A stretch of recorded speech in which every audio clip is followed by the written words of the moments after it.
معزز حاضرین اکرام، سورۃ النساء کے بعد جو سورت ہمارے سامنے آتی ہے وہ سورۃ المائدہ ہے۔ سورہ مائدہ اللہ کے نبی علیہ الصلاۃ والسلام پر مدینہ میں نازل ہوئی، جو 120 آیات پر مشتمل ہے۔ مائدہ کا معنی یہ ہوتا ہے کہ دسترخوان سے مراد ہم سبھی جانتے ہیں کہ ہر وہ چیز جس کے اوپر رکھ کر ہم کھانے میں استعمال کرتے ہیں۔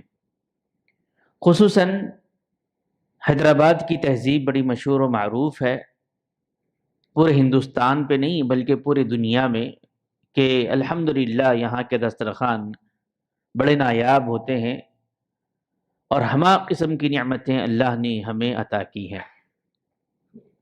سورۃ المائدہ کے اندر اللہ تبارک و تعالیٰ نے وہ کون سی چیزیں ہیں جو دسترخوان پر سجائی جا سکتی ہیں یا کھانے کے طور پر استعمال کی جا سکتی ہے، اور وہ کون سی چیزیں ہیں جو نہیں استعمال کی جا سکتی، یعنی کون سی چیزیں حلال ہے اور کون سی چیزیں حرام ہیں، اس کا ذکر اس صورت میں ہم کو ملتا ہے۔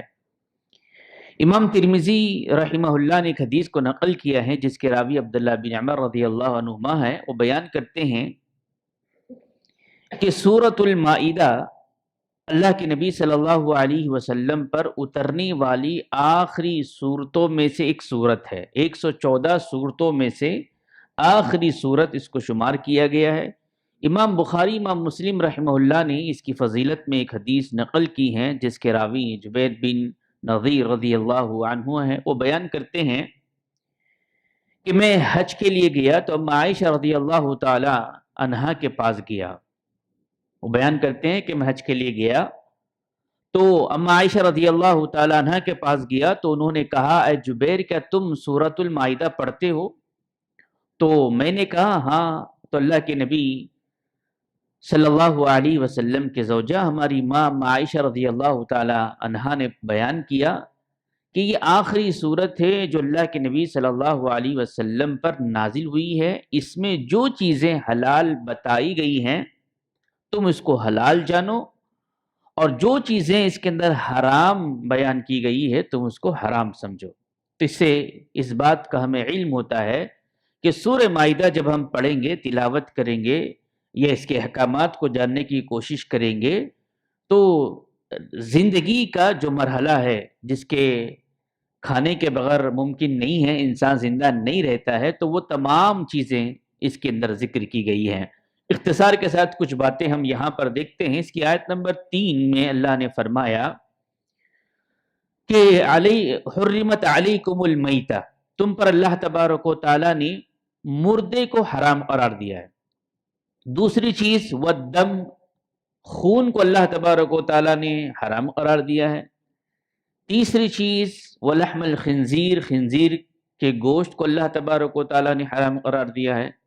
چوتھی چیز وما اہل لغیر اللہ بھی، ہر وہ جانور جو اللہ کے علاوہ کسی اور کے نام پر، کسی اور کی نیت سے ذبح کیا گیا ہو۔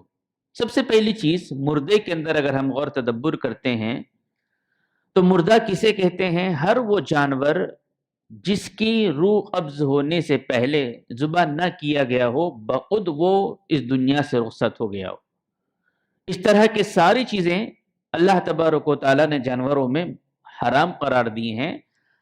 اور اس کے بعد اہل عرب یعنی زمان جاہلیت کا تذکرہ اگر ہم دیکھتے ہیں، اسلام سے پہلے مردہ وہ لوگ استعمال کیا کرتے تھے، اور آج بھی کئی ایسی قومیں ہیں جو مردے جانور کا جو انتقال کر گیا ہے بغیر ذبح کے، ایسے جانوروں کا گوشت یا ان کی ساری چیزوں کو کھانے میں فخر محسوس کرتی ہے۔ لیکن امت مسلمہ کے لیے ایک بڑی نایاب چیز ہے کہ اللہ تبارک و تعالیٰ نے مردے کو حرام قرار دیا ہے۔ دوسری جو چیز آتی ہے خون و دم کا ذکر آیا، تو خون سے مراد کون سا خون ہے؟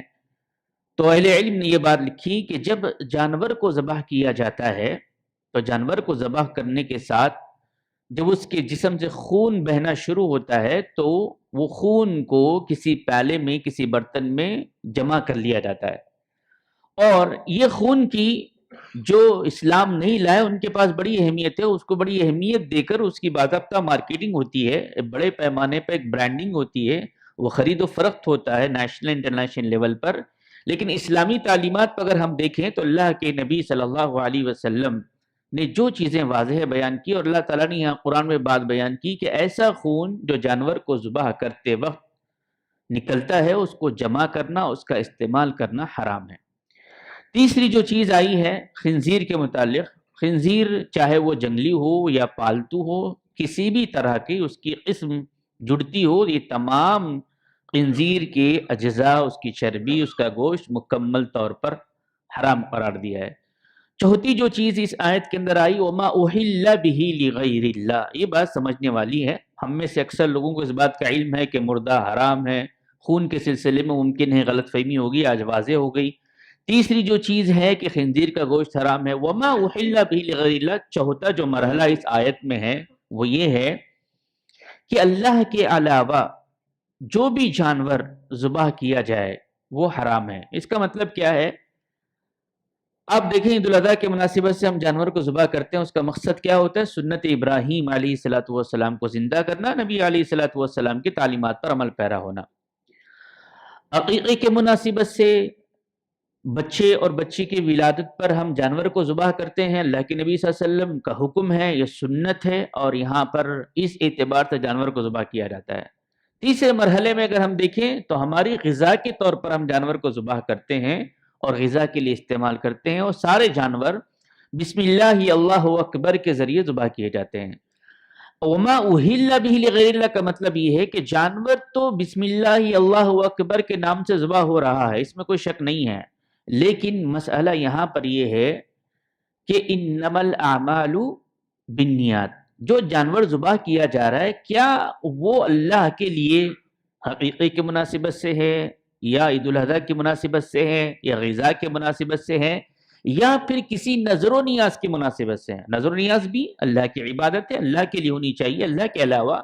ہم دیکھتے ہیں کہ کلمہ گو بھائی کسی مخصوص دن میں، مخصوص مہینوں میں، مخصوص جگہ پر جانور تو بسم اللہ اللہ اکبر کہہ کے ذبح کرتے ہیں، لیکن نیت کسی اور کی نظر و نیاز ہوتی ہے۔ تو ایسے جانور کے سلسلے میں بھی یہ بات واضح طور پر بیان کی گئی کہ وما اہل بہ لغیر اللہ، جو اللہ کے علاوہ کسی اور کے نام پر، نیت پر کیا جائے وہ بھی حرام ہے، اور اس کو بڑا تبرکن لیا جاتا ہے، تبرکن باضابطہ اس کو بنایا جاتا ہے، محفلیں سجائی جاتی ہیں، بلایا جاتا ہے، لے جایا جاتا ہے، اہتمام کیا جاتا ہے، اور مسلمان سمجھتے ہیں کہ یہ ہمارے بزرگوں کے نام سے نظر و نیاز ہے، اس کو کھانے میں کوئی حرج نہیں ہے۔ تو سورۃ المائدہ کی یہ آیت واضح طور پر ہمیں بتاتی ہے کہ اللہ کے علاوہ کسی اور کے نام سے ذبح کیا گیا جانور وہ حلال نہیں ہے بلکہ حرام ہے۔ اس کے ساتھ اس آیت میں بہت ساری باتوں میں سے کچھ اور باتیں، موعوذہ کا لفظ آیا ہے، ایسا جانور جس کو لکڑی یا ڈنڈے کے ذریعے مار مار کر ہلاک کر دیا گیا ہو۔ آج بھی کچھ اضلاع کے اندر، کچھ علاقوں میں جانور کو ذبح نہیں کیا جاتا، بھگایا جاتا ہے، بھگا کر پتھر کے ذریعے سے، لکڑی کے ذریعے سے مارا جاتا ہے، اور جب وہ مر جاتا ہے تو اس کا استعمال ہوتا ہے۔ زمانے جاہلیت کے اندر بھی یہ طریقہ موجود تھا۔ دوسرا جو جانور آیا متردیہ، وہ جانور جو پہاڑ سے نیچے گر جائے، یا کنویں میں گر کر مر جائے، یا چھت کے اوپر سے گر کر مر جائے، جس کو ذبح نہ کیا گیا ہو، متردیہ کہا گیا۔ متردیہ بھی اسلام کے اندر حرام ہے، زمان جاہلیت کے اندر اس کا استعمال ہوا کرتا تھا۔ نطیحہ وہ جانور جس کو کسی دوسرے جانور نے سنگ مار کر ہلاک کر دیا ہو، ایک جانور دوسرے جانور کے درمیان کچھ تضاد ہوا آپس میں، ایک نے دوسرے پہ حملہ کیا اور دوسرا مر گیا، ایسے جانور کو بھی زمانے جاہلیت کے اندر کھایا جاتا تھا، اور آج بھی لوگ کھاتے ہیں۔ تو یہاں پر یہ بات بیان کی گئی ہے ایسا جانور بھی حرام ہے۔